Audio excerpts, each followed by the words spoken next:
Hey, what's up, everybody? Welcome back. Spiritual Experience. You guys know the deal. I hope you guys are doing well wherever you are, however you are, whomever you are. As I promised, more guests, more love, more recovery, more life like Drake, more life. Okay, so today we have a very special guest. Since the pandemic, this is actually my second pandemic guest. First one, I told you, regretfully, my episode got zapped, but this one will not happen. We've already gone over the river and through the woods to make sure the SD cards are working and all this other technical shit. I'm going to put my phone on the floor. Anyway, so my pleasure. Second time hanging out with this lovely lady. First time us sitting down and really getting to know each other. Everybody say hello to Jessica. Jessica, say hello. Hello. All right. Jessica, where are you from? I'm from the Bay Area, Right. California. Now, what was, did you grow up there? Did you move there? I was born in Berkeley, and I grew up in a suburb called Concord. What was that like? I mean, I'm the youngest of four, so... The baby? Yes, baby J. So, my childhood was, fun and dysfunctional, and, I wanted for nothing.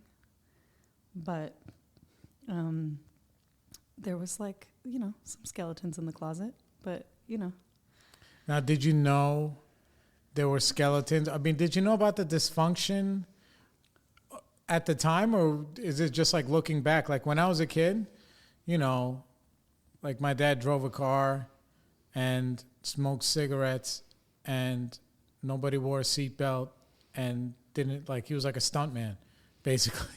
So I didn't know that until I got older. I was like, wow, that's not really how you're supposed to roll. Or were you cognizant, like, oh, we're a little bit off? The only time it clicked was probably like high school, and I was like, oh, my family's a little bit off. But How did you discover that? What happened? My sibling right above me was having a hard time, and I think when you're young, it's all about appearances, and so I knew that me and him not going to the same high school looked and felt weird, because he obviously had to be taken out of that situation to go somewhere else. What happens when you're not doing well is you have to go to bad kid school. And so I think, having to explain that to people, why doesn't he go to the same school as you? And then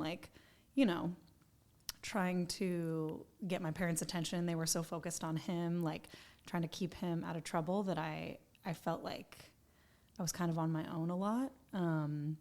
I also had parents that were very expressive, and I thought that that's how everyone was. I thought it was normal to have people that were very, very emotional. Like on the outside? They would say whatever they... They expressed a lot of love and a lot of anger. And I didn't realize that other families swept stuff under the rug. Understood. So you got one sibling in crisis. Kind of. Yeah. Which is fine. And look, it's adolescence. It's part of life. Yeah. And then you have you. Do you feel like a little bit overlooked? I just got a lot of mixed messages growing up. My parents gave all their attention to the person that wasn't doing well. And so I thought if the good kid did good, they would get the attention. Right. So you were doing good. But they didn't have enough to give us both all of their attention. Right. What's that saying? My parents did the best they could with what they had, Sure. So when did drugs and alcohol enter? For me, looking at the direct above, so the sibling that was in crisis is the one right above me, and then the other two are older, and so they were out of the house. But in looking at him, I knew this is bad, don't do that. So I stayed away until what some people would consider later in life, 16, 17. And like most people say, once you do it, you're like, oh, I should have done this earlier. It's a huge relief. Right. So how did it start? Let's see. Drinking was, like most high schools, like you go to a party on the weekends and people are drinking. But if I'm being totally honest, the first drink I had, I think actually was at a birthday party for someone in my family, and someone let me have champagne. And I just remember feeling very hot, like I was very warm. It warmed me up and I was red. And I didn't crave it after that, but I do remember being in high school and at some point, maybe junior or senior year, it was like, oh, we do this now. We go to parties on the weekends of whose parents are out of town. And we drive home and we drive drunk and we just do that. That's what the suburb kids do. Right. Yeah. So, I mean, to be honest, it sounds actually pretty normal. Yeah. Right? I mean, they all, what does it say? All the trouble starts with fun. Mm-hmm. That's how it all starts. It was fun. Yeah. There was consequences right away, but it was fun. And I knew that all I had to do was keep my shit together. Right. On the outside. Yeah. Go to college, graduate high school. Basically, don't do what your brother's doing. Right. That's bad. Yeah. But keep it all looking good. Yeah, so nobody will ask any questions. Well, think about it. People get away with stuff if they're doing well, right? So I did well. So what happens next? You go to college? So I go to college, and I don't know about you, but I thought that was the whole point, was to party. I chose where I went based on that, Where'd you go to school? I went to school in Southern California in Santa Barbara. So for us New York guys, this all sounds very fancy, just so you know. I'm so glad. Santa Barbara. It's not. Yeah, it's just... It's like 90210. Kind of. It's not quite L.A. Excuse me. So, yeah, I got there, and I didn't know any other way. We drink every weekend, and then somehow everybody always has it. You don't have to be 21, and then once you are 21... you go from partying in the dorms and at people's houses to going to what's called downtown, and so you start going to bars. And there's like this horrible bus that would take us back and forth, and everybody was like, wasted and throwing up, and nothing about it seemed off to me. It was all just like, this is what you do. Right. You're in the river. You're swimming with the fish. Nothing I'm doing looks problematic. What did you want to be? I'm giggling because for as long as I can remember, I wanted to be the weather woman, like on the news. Really? Yeah, I wanted to be on TV, and I wanted to talk about the weather. It didn't look like it was very difficult to me. People go to college for that? Well, it turns out it's very hard to get that job, but I abandoned that job, a dream. Also, I just want to talk about the fact that when you're in college, you're like 18. How are you supposed to know what you want to do with your life? Understood. So I chose some blanketed general major, communications, and then I had taken a lot of Spanish in high school, so I minored in Spanish, and I studied abroad in a Central American country. And what was that like living over there? It was horrible. Really? Yeah, I had a really bad experience. I'm sorry. That's okay. I was drinking a lot, and there's a reason a lot of people study abroad in Europe. There's a lot of reasons, but mostly it's because you can go to a lot of different places very easily. Right. And it's rich in culture and history and food. And anyways, there's a lot of programs that have been established there since like the 80s when people started studying abroad. I don't know. Yeah. I went to Costa Rica, which was very new. And Costa Rica at the time was still... I called it a third world country the other day, and someone told me that was insensitive. So it was a developing country at the time. And it was safe enough, but I definitely had a rough time transitioning. And then going to school there was 100% in Spanish. And so there was no help for like the people that were studying abroad. So it was either like sink or swim, figure it out. It wasn't like college for people that are coming from the United States. It was like, we are in the same class as someone who's from there. Yeah. So. And they speak, they speak like the Queen's English version of Spanish over there, which is horrible for the rest of us who are Caribbean, Spanish-speaking people.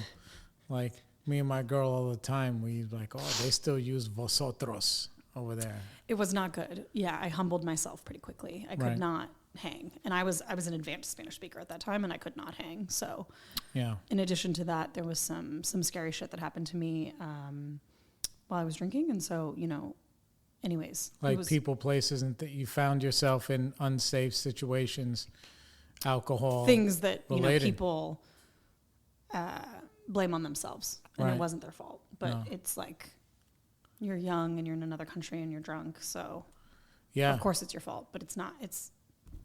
Anyways, so it was rough. And then I came back and I... How long were you there? I was only there for like 6 months. That's long enough. It was long, yeah. Leave a couple scars. So you come back and what happens next?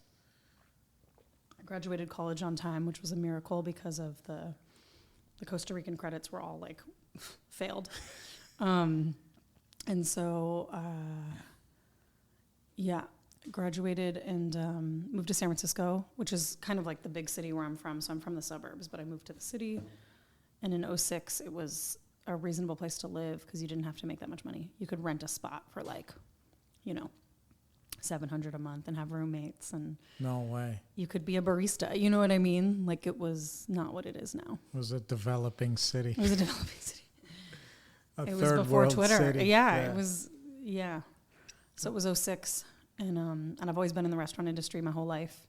And so I picked up a job and the partying continued. And I think after college was when it was the first sign that it was like, oh, you're not in college anymore. You're still swimming up the river, but there's like, the stakes are higher. Yeah. Yeah, drugs, alcohol, no end in sight. You can really do whatever because there's always somebody to do it with. Nobody's calling you out. Sure. Yeah, and that's a place to do that kind of stuff, San Francisco. Yeah. Yeah. When I went there, I was even as a sober man with my homegirl who I loved dearly. And at the time she was like a prosecutor and my sister's best friend, R.I.P. But yeah, still New York guy, sober man. I was 4:00 in the morning in the Tenderloin. I felt right at home. I was like, oh, see, this is my thing. So San Francisco has that vibe. The only thing that was weird for me over there was like, here, we have a homeless problem, but not like that. It's bad. It's gotten worse. Yeah, and they were like following me from like stores because I went, here, listen, if somebody comes in the street here, I give them money. Everybody knows that. That's part of my amends that I got to make for other stuff. But over there, she was warning me like, listen, no, you can't give. If you give one, they'll like page their friends. They'll all come. Like you can't. And I felt bad. Can't, yeah. But then I also saw that there was like a huge. Well, this is post, apocalypse. Silicone apocalypse. So there was like super fancy, swanky shit going on over there, and then like decimated. Like it was, you could see the different levels of people there. There was no middle ground. It's wild, right? Yeah. So you watched that all evolve. Yeah. Well, there was a New York stint in the middle, but yeah. So from 2006 to 2009, I'm running around. I'm in yellow cabs, and music is good, and people are making money, and the .com boom, and the 2008 crash hasn't happened yet, and it was good. Life was good. I was waiting tables. I was making cash, every night, and I spent it all. I don't have a dime of it, and I was renting an apartment on Leavenworth in between Post and Geary, and I was paying $1,100 for my own studio, and I was doing so well, I didn't even know when the rent check would clear. And it's like, I look back on that time and I'm like, I can't believe. How cavalier. I was doing so well and I had no idea. Yeah. And I was 23, So what was it like with your family at that time? I don't remember. I think we changed from what I was telling you, from expressing a lot to like, we just don't talk about anything anymore because what's that saying? Like, if you talk about it, then we have to do something about it. But like, right. My brother wasn't doing well, anyways. So I don't remember seeing them a lot, but but it's, 40 minutes to the city. So yeah, I was there until 2009, and then I got a brilliant idea one night that I needed to go to culinary school, and I moved the next month. That's how hasty that decision was. Wow. And I decided I needed to go to the fanciest, most expensive culinary school in New York. How old were you? 25. 25. Yeah. You're just like, I'm out of here. I don't have any kids. I'm partying. I have the best job in the best restaurant, and I underqualified to work there, and I'm going to leave this amazing apartment and this, horrible boyfriend. Talk about, what do they call that? Lower companions, right? Right. I've got the boyfriend who's like, nodding off, and I'm like, oh, San Francisco is, Yeah. It has nothing to do with me. let me just go explore New York, and I'm going to revive my dream of being on TV, but I'm going to be a famous chef on TV, like the Food Network. Right. Like we were just talking about. And how hard could it be? Right. So I got on a plane the next day or something. It was very quick. Somebody from my past went and checked out an apartment for me, so I rented it sight unseen. And I moved on to St. Mark's Place in 2009 between Avenue A and First Avenue. Oh, my God. When I was 25. That is like, it's so funny. I know now that looking back, like that is like the most like, The drunkest. it's like the most like embarrassing Yeah. thing you can do. Be like, oh, well, I'm going to move to New York. And then like if somebody came to you now that you have like the New York battle scars, they're like, yeah, let's go hang out on St. Mark's. You'd be like, It's so bad. let's fucking not. Like, that's Have like, you seen that episode of Broad City where they're No. like making fun of it? It's I horrible. made fun of it my whole life. Right. I was like, oh, this is where people come to get piercings. overpriced tattoos Yeah. and piercings. And I have, shout out to Roxy. I have friends that pierce and they work down there. But like, a lot of really talented tattooers, they earn their bones doing, flash off the wall down there. Crap. But it's like Yeah. a tourist trap. Oh, So it was to horrible. live there, I can't even, what was it like? But that's not how I felt at the time. Right. I I know. I had arrived. It was St. Mark's Place between First and A. It was across from Criff Dog. It was, I Yeah. was the hottest shit ever. Right. So I get there, and I've never seen this place. Someone What check is it? Is out. it a studio or one bedroom? No, it's with the roommate. Yeah. It's on the top. It's on a 6th-floor walk-up. It's this big. They clearly took a 1-bedroom and cut it in half. Where our Yeah, rooms yeah. were right next to each other. It was old. It was crusty. It was not cute. It was New York. And that was the Welcome. first. And that was the first kind of like the veil had been lifted for me when I Right. was like, oh fuck. Yeah, but if you want to get down, this is the place to get down. So I got down and I couldn't get a job, and I was freaking out, and I was going into culinary school, and I needed to find a waitressing gig to sustain that lifestyle. Sure. Which, by the way, Was it expensive, the apartment? I don't know. In 2009, I paid $1,100, which is what Oh. I was paying for my own place in San Francisco. So Yeah, for a room in in a the 6th-floor the walk-up. crappy alley of St. Mark's Place.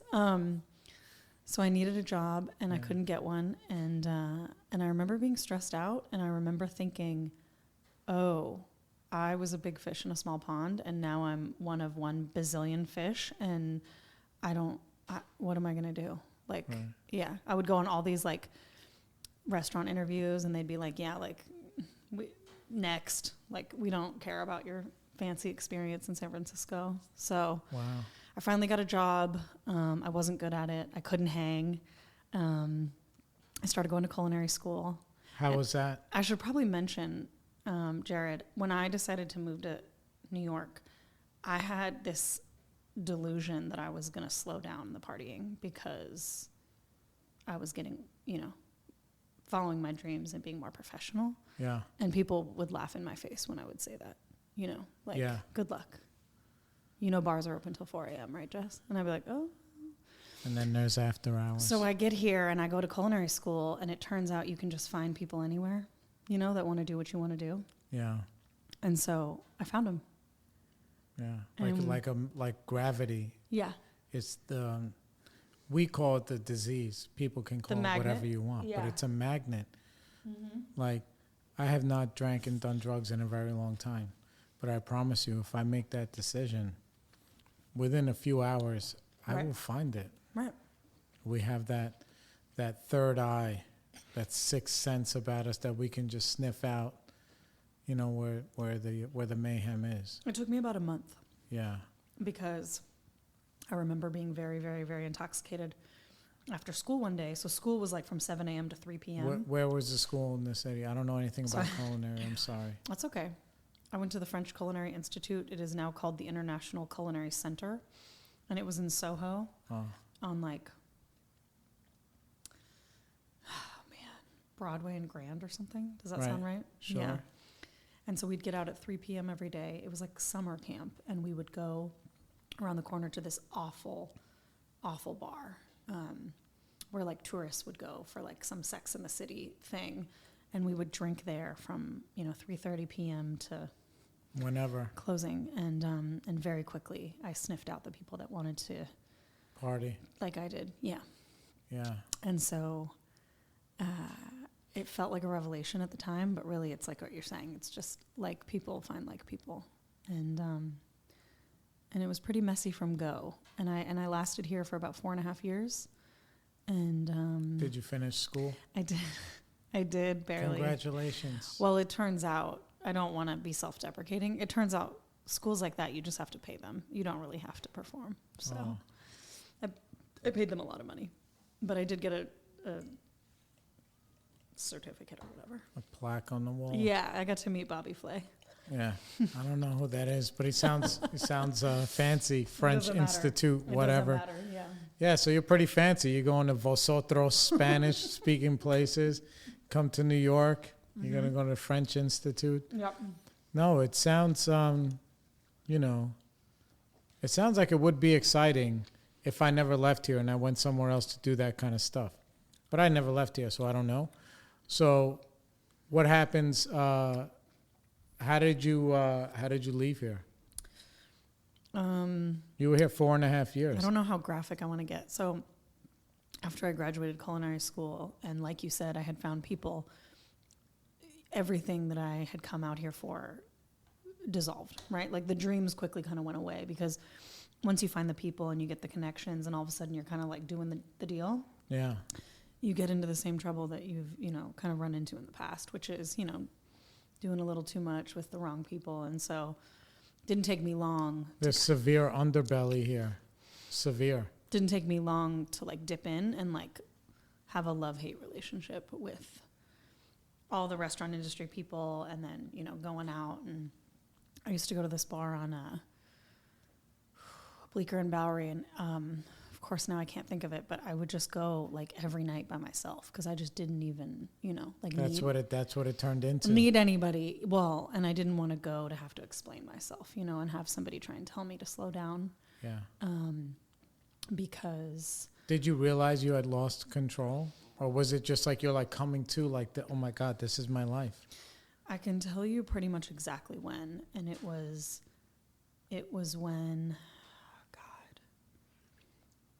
Yeah, it was when I was drinking when I didn't want to anymore. And I was like, oh, this is no longer carefree and fun. This is like... This is like messy and like beyond human power. Right. How old were you? Oh God, that was probably 2012, 2011. Yeah. And I just fall into that category of like everything had to lower so that I could meet it, right? Like I couldn't raise my standards. I just had to lower my values and everything because I couldn't be a good person. I could not be an active, addiction and also be someone with any kind of integrity. Where were you living? At that point, I was living in Bushwick in a new building that had just been constructed on Broadway in DeKalb on the JMZ. And I was working 2 jobs and I was in it. I was just so in it, 24 hour. It was horrible. Yeah. Yeah.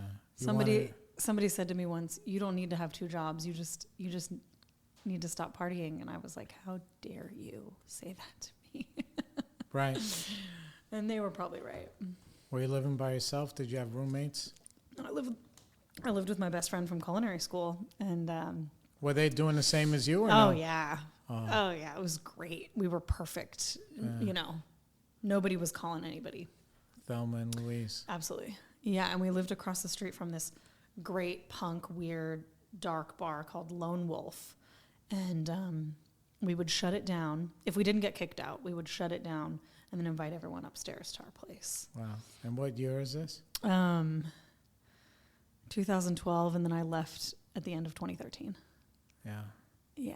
How did you feel leaving? I turned 30, and I thought, I hope that I die. I hope I die, because I can't do this anymore. I can't feel this way. What's up with your family while you're spiraling down? Oh, it's super easy to hide across the country. Yeah. Yeah. Do you and see them for holidays, or they're like? Yeah. Yeah. So you slap yourself together for like 4 days at a time? Barely. Yeah. Yeah. You think they knew? They sniffed it out? I don't know. Maybe your brother? Nobody? Don't know. At this point, he's completely isolated and reclusive, so I haven't seen him in years. Yeah. And again, I had always maintained a job, so something to talk about, and I had never begged for money, like the telltale signs. So I think I was able to do a shitty but a job of convincing otherwise. Yeah. Yeah. And then you just say, okay, I'm going back home. Well, so I turned 30, and I finally did the thing that we don't like to do, and I told somebody, my mom, which is really weird knowing our history. I called her and I said, I'm not doing well. And I think I said, like, I want to die or something, but I made it more about, like, I hate New York, and, like, I'm not doing well. And she said, come home, just move back to the Bay Area and we'll fix it. And the minute I heard that, I was like, oh no, I'm going to have to do something about this, you know? Yeah. And I had tried to go to treatment in New York, but they had told me that if you want to go to outpatient treatment, you have to come every day for a certain amount of time. Right. And you have to remember I had 2 jobs, so I couldn't leave, to Yeah. go somewhere. And so outpatient is almost like groups like every day, right? Is for that several what it is? hours. Yeah. Yeah. And was it IOP? Is that what they call it? Intensive outpatient? yeah, and I So you had an idea that something was very 2012, 2013, I could no longer stop doing it on school nights, and so I knew something was wrong. And I knew going into work and people noticing was wrong. And so the curtain was coming down, and so I checked out what my options were. But I would do that thing where you would Google it and then clear the cache because you didn't want anyone to know. Right. I didn't know what I was doing. And so I looked into this treatment program. Anyways, and so I ended up going back to San Francisco, and I'm lying to myself the whole way, oh, it's going to be okay once I get back to, home. And nothing changed. I was just in a new place again. And even worse, I was back in a San Francisco that I had not left, that had become the richest, most unaffordable place to live ever. And so, and I didn't want to live with my parents because I don't get along with them super well. And so, and I was still drinking. So, it was rough. And that last year, 2014 to 2015 was like the toilet, just circling the drain. Yeah. So how did the end come? Well, I don't know how many illegal things I can say. Hanging out with the wrong people at the wrong time, doing the wrong stuff. And weapons were involved, and illegal substances were involved. And I got really, really scared. And I was doing things that I would never do. And I had to do them. And the moment of clarity came when I was on about a 3-day run that had happened, of course, on accident. And I couldn't stop. And I vaguely remember coming out of a blackout, and I was in my therapist's office. I had a therapist at the time, and she was telling me that I was going to die. And nobody had ever told me that I was going to die. They never said that out loud to me. And I knew it was true. What did you feel? I was loaded, so I heard her, but I didn't feel like I was on the tipping point of getting sober, which is what actually happened. So, and that was like June 7th, and my date is June 9th, so I went home and ate a bunch of Ambien and then emerged. But it wasn't all good after that. I was dipping my toe in for about 6 months, and then Did you go away to rehab or anything like that? I didn't. No, I just sat in the back of 12-step meetings and I didn't talk to anybody. And Were you better? Superior. Yeah. I feel bad saying that. I It's felt okay. like I was too good. Yeah. Yeah. Mm-hmm. And what happened next? Well, people come up to you and talk to you. So How dare they? especially if you're crying. So people would talk to me. But the thing I did that was really brilliant is I would just always find the next one to go to, because I knew that for an hour I could just sit there and listen. Were you working at the time or no? I was. I somehow still had my job at the restaurant, and I don't know how I didn't get fired. But and so I was able to do meetings kind of clandestine, like in the middle of the day, because I would work night shift. And so it was a nice, quiet introductory to recovery where I didn't have to You didn't have to upend your whole life. No. And I didn't advertise it because I really didn't want to have to be accountable. You know what I mean? Like, I didn't want to tell anybody, like... Not your family, not anybody. I'm not drinking. Yeah. Well, especially not my family, because they're always focused on that other thing. So, yeah. And then, like most people, I thought I could take some time off and then drink like a normal person, grow new legs, and that's not how it works. And the crazy thing is I ended up going, not planning to stay. Not that anyone plans, but I stayed, and I've stayed ever since. And so my life is totally different now, and that was June 9th of 2015. So when you were just getting sober, what kind of changes were you making with yourself in hindsight? Like when you say, okay, when you meet somebody who's new and be like, hey, look, I know what it's like to be where you're at. I think you need to do these things. What were you doing besides making meetings on a consistent basis? What was I doing? You know what I did, Jared? I did not question anything. I tried to listen and take suggestions because I thought I had to. Right. I didn't know that I could not get the book or not get a sponsor. You know what I'm saying? Like, I just thought... You thought this was what everybody was doing. If you want in, yeah. What would I tell people to do?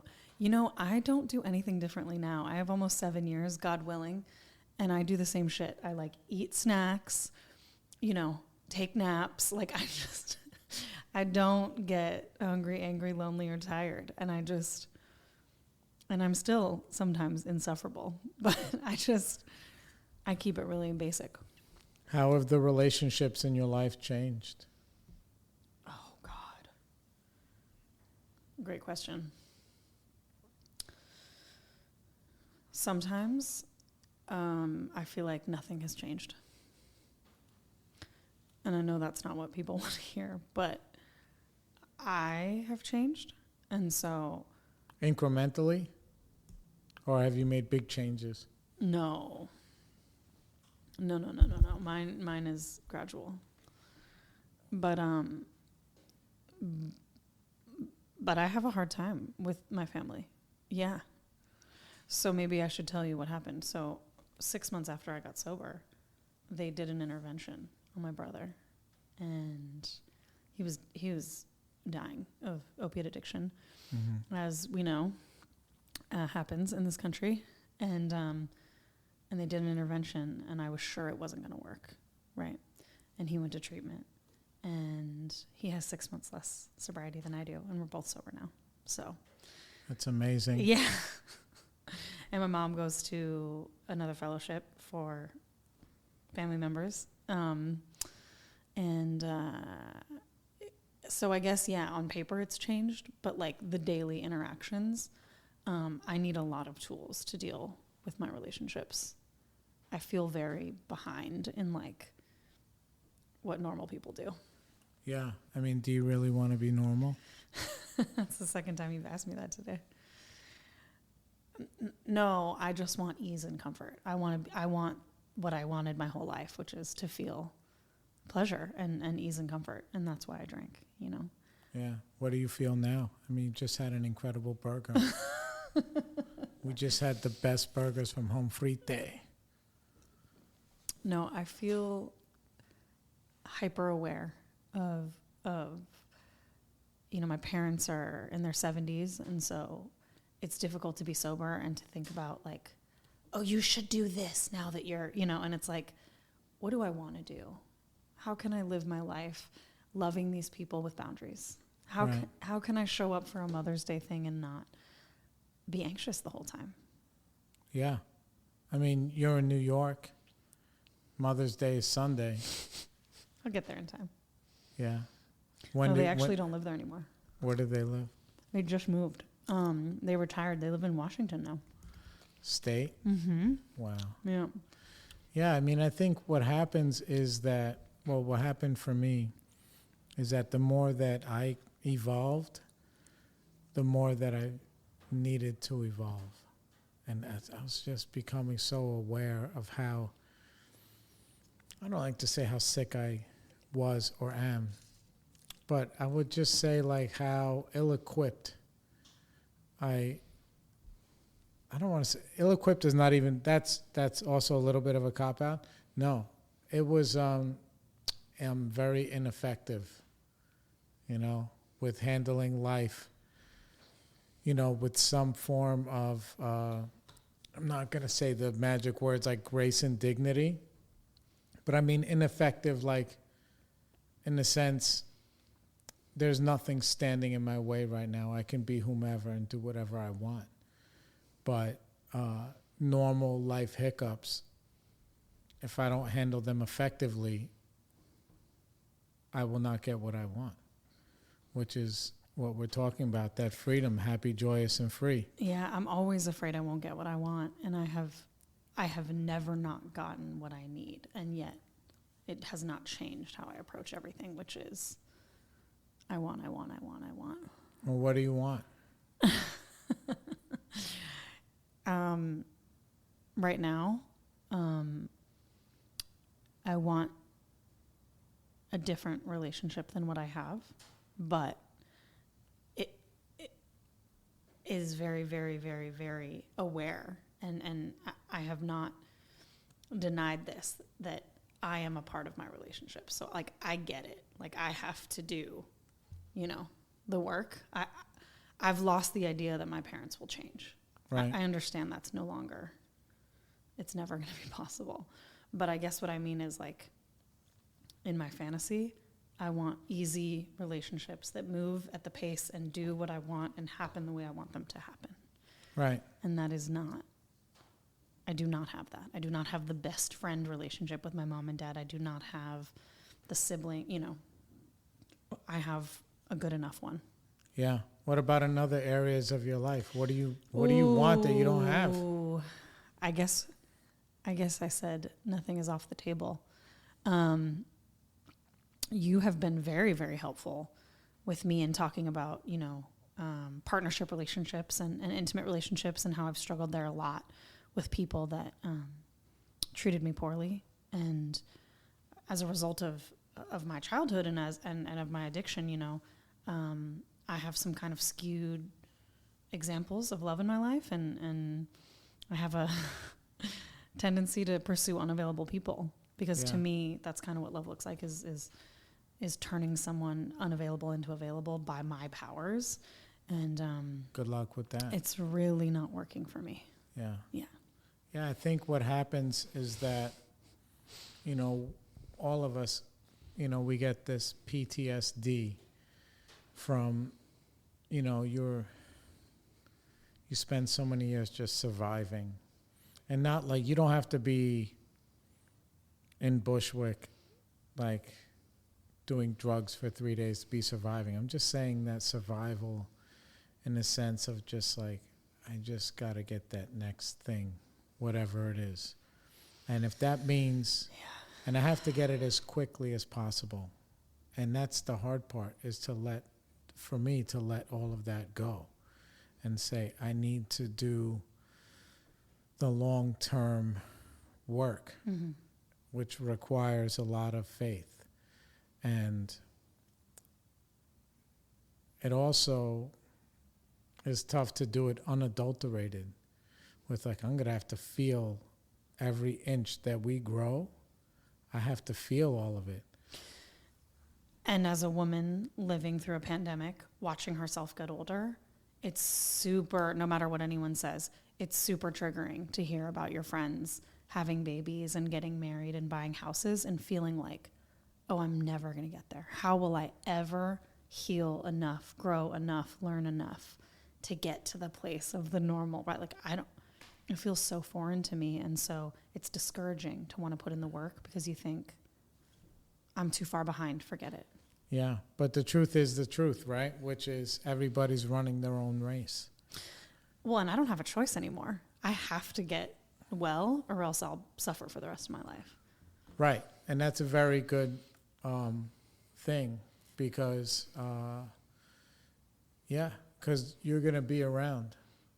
And if you're going to be around, you might as well have fun.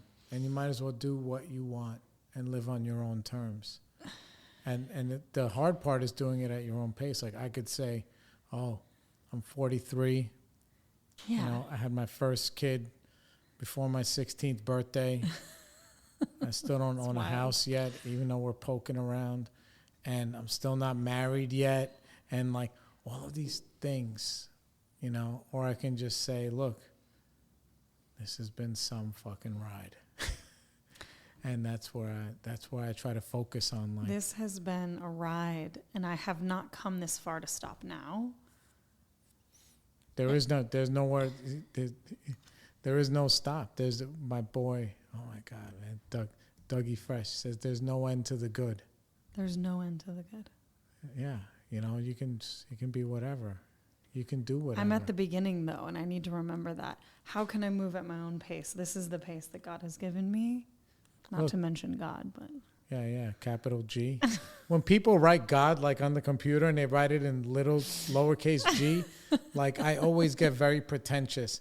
And I say, God is not a word, it is a name.